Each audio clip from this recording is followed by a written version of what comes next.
Hi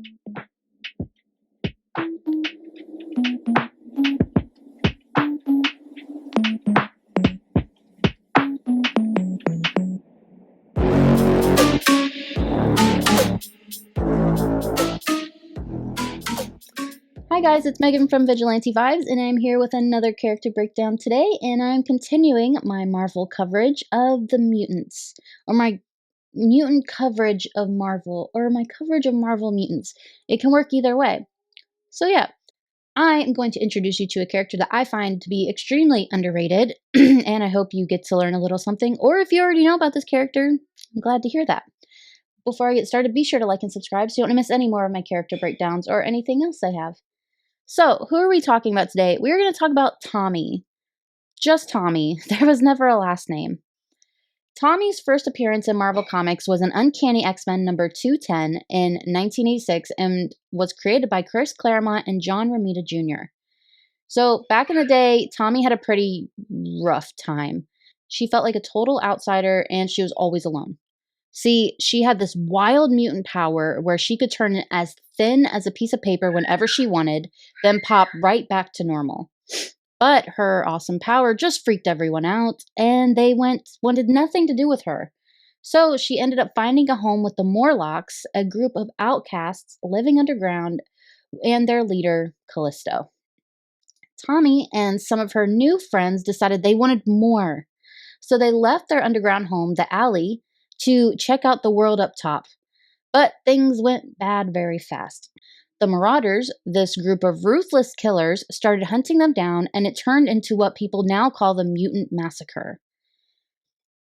The Marauders killed a bunch of her Morlock friends, but she was lucky enough to be saved by a guy named Richard Salmons, a mercenary from the Hellfire Club. He took her to Los Angeles, but the Marauders followed them there too. During their escape on the train yard, Richard jumped in to protect her. He took her to Los Angeles, but the Marauders followed them. During their escape at a train yard, Richard jumped in to protect her. He pleaded with her to work with him and that they'd have a chance if they stuck together, but if she ran, they'd both be doomed. But Tommy was terrified. Instead of helping, she ran, leaving him to get taken out by one of the harpoon spears. Using her paper-thin powers, she slipped into a tiny crack in a train car and headed back east. When she got to Manhattan, she wanted to go back to the safety of the Alley, but it was too late. Scalp Hunter was waiting for her, and he killed her right there before she could get away.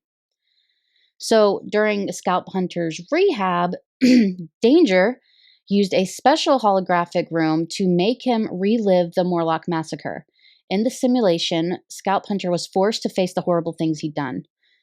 But then the hologram of Tommy, who he had killed, surprised him by telling him that everything was going to be okay and that even an assassin like him could be forgiven. Before Danger could see how it all played out, Madison Jeffries showed up and interrupted the entire thing. Later, the assassin known as Cape Crow was hired to kill Scalp Hunter. While looking into Scalp Hunter's past, he found out that Tommy was one of his victims. Many years later, after Charles Xavier and his allies created a mutant nation called Krakoa, Tommy was brought back to life by a group of mutants called the Five. This is where the mutant Elixir is. So if you want to know who Elixir is, just check my channel because I have a breakdown of him. When the Hellions found out that Scalp Hunter, one of the people who caused the mutant massacre, was also living in Krakoa, Tommy and her resurrected Morlock friends went to confront him on the anniversary of the massacre. But Scalp Hunter showed no remorse and pulled out a huge weapon. Seeing the situation getting tense, Callisto told Tommy and the others to take him out, reminding them that they could just be resurrected if they died. So they fought him and ended up dying, but they were brought back to life right away. To deal with his bad behavior, Scalp Hunter was forced to join Mr. Sinister's Hellions team as punishment. While the Hellions were captured by Arcade and Mastermind, Scalp Hunter was put into a simulation where he was forced to relive the past memory of killing innocent people in a war zone.